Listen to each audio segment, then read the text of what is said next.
कोई गलती नहीं है। उनकी अकाल मृत्यु की वजह से वो ऐसा करते हैं। उनको नहीं पता कि उनकी मृत्यु हो चुकी है। वो तो अभी भी अपने काम को अंजाम देने की कोशिश कर रहे हैं। बाबा, आगे की कथा में क्या हुआ? वो राजकुमारी, महाराज और दमयंती? आगे क्या हुआ और निशिल मोलो को कैसे रोका गया और अब वो अचानक क्यों 400 साल बाद वापस आ गए हैं, ये कहानी जानने के लिए हमें बेरमपुर पुराण को पढ़ने की आवश्यकता है, जो कि 400 साल पहले की राजमहल के किसी गुप्त कक्ष में रखवाया गया था। बेरमपुर पुराण? अब इसका पता हमें कैसे चलेगा बाबा?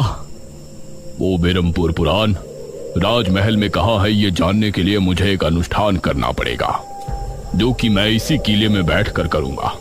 ध्यान रहे, उस समय सभी अपने अपने घरों में होंगे। कहीं ऐसा ना हो कि इस बार भी निशिर मोलो ये अनुष्ठान रोकने के इरादे से गांव में आए। निशिर मोलो कौन है ये तो हमने जान लिया है, लेकिन इन सब का मेघना से क्या संबंध है? निशिर मोलो उसके आने से कैसे जाग उठे? राजा के साथ क्या हुआ? और दमयंती गांव के मुखिया और पुजारी जंगल के मुहाने पर पहुंच चुके थे। वहां का दृश्य देखकर उनकी रूह कांप उठी। संपत और कप्तान जमीन पर बेसुध पड़े थे और उनके चेहरे पूरी तरह नीले पड़ चुके थे। तभी पुजारी गंभीर आवाज में बताते भी जिंदा हैं, लेकिन इनकी आत्माएं शरीर छोड़ चुकी हैं। इन्हें निशिर मोलो ने अपने साथ ले जाने के लिए चिन्हित कर लिया है। पुजारी जी देखिए। एक गांव वाला घबरा कर कहता है कि जंगल से 4 साए निकल रहे हैं और वे सीधे गांव की तरफ बढ़ रहे हैं। इधर महल के अंदर मेघना तेजी से किताब के पन्ने पलट रही थी। तभी उसे एक रहस्यमयी मंत्र मिलता है, लेकिन उस मंत्र को जागृत करने के लिए उसे अपने खून की एक बूंद किताब के पन्ने पर गिरानी थी। यह देखकर मेघना डरते हुए कहती, मैं वापस न बचूं। नहीं मेघना, हम कोई और रास्ता ढूंढ लेंगे, हमें मरना नहीं है। इशिता, अगर हम नहीं रुके तो ये चारों शैतान पूरे बेरमपुर को खत्म कर देंगे। मेघना, जो करना है करो। वो एक नुकीली धातु से चीरती है और किताब पर रक्त की बूंद टपका देती है। अचानक पूरे महल में तेज रोशनी फैल जाती है।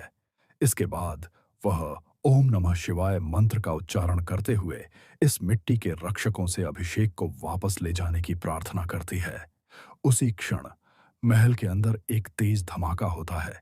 निशिमोलो अचानक रुक जाते हैं और पहली बार अपना सिर ऊपर उठाते हैं। उनकी आंखों में आग जैसी चमक दिखाई देती है। फिर वे भारी आवाज में कहते हैं, 400 साल का इंतजार, अंत में तू मिल ही गई राजकुमारी। राजकुमारी। राजकुमारी? मेघना, ये क्या कह रहे हैं? मुझे नहीं पता, लेकिन मुझे लगता है कि मैं कोई साधारण लड़की नहीं हूँ। उसी समय महल की छत ढहने लगती है और पत्थरों के गिरने की आवाज से पूरा गांव कांप उठता है। बाहर मुखिया और पुजारी देखते हैं कि जंगल से उठ रही काली धुंध अब महल की ओर बढ़ रही है।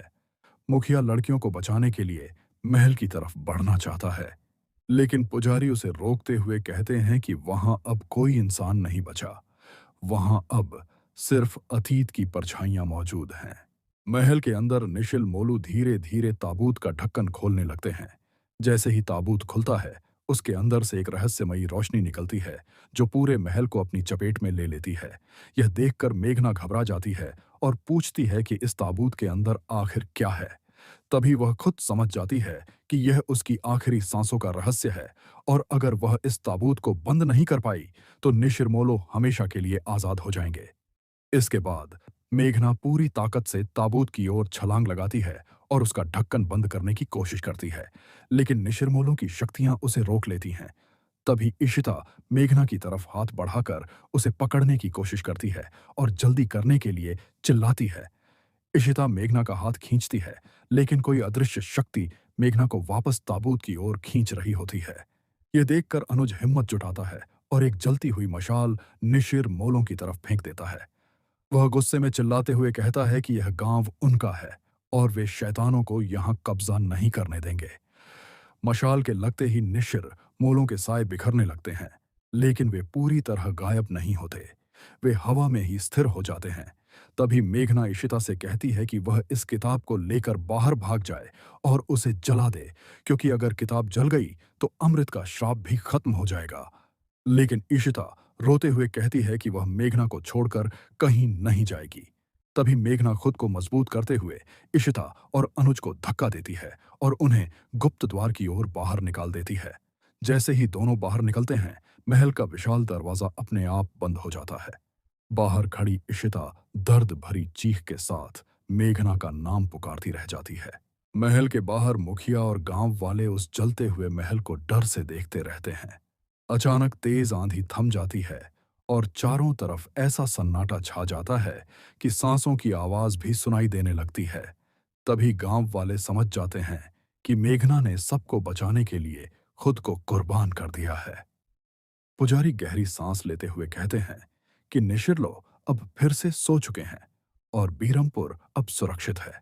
लेकिन उस रात के बाद किसी को भी उन लड़कियों के बारे में कुछ पता नहीं चल पाया।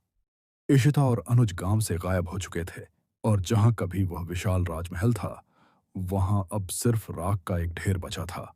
तभी पुजारी धीमी आवाज में कहते हैं कि मेघना मर नहीं सकती, वह सिर्फ उसी समय में वापस चली गई जहां से वह आई थी। बीरमपुर को उसका रहस्य तो मिल गया, लेकिन उसकी कीमत बहुत बड़ी थी। सालों बाद भी बीरमपुर की गलियों में लोग उन 4 आदमियों की आहट महसूस करते हैं। हालांकि अब वे किसी को नुकसान नहीं पहुंचाते। वे सिर्फ उस राजकुमारी की रखवाली करते हैं जो आज भी उस राख में दबी एक अमर कहानी का हिस्सा बनी हुई है। कहानी के अंत में इशिता एक पुरानी डायरी पढ़ते हुए कहती है कि उसे आज भी वह चेहरा याद है जब मेघना ने आखिरी बार मुस्कुराकर उनकी तरफ देखा था। लेकिन आज तक वह समझ नहीं पाई कि वह सब सच था या सिर्फ एक सपना।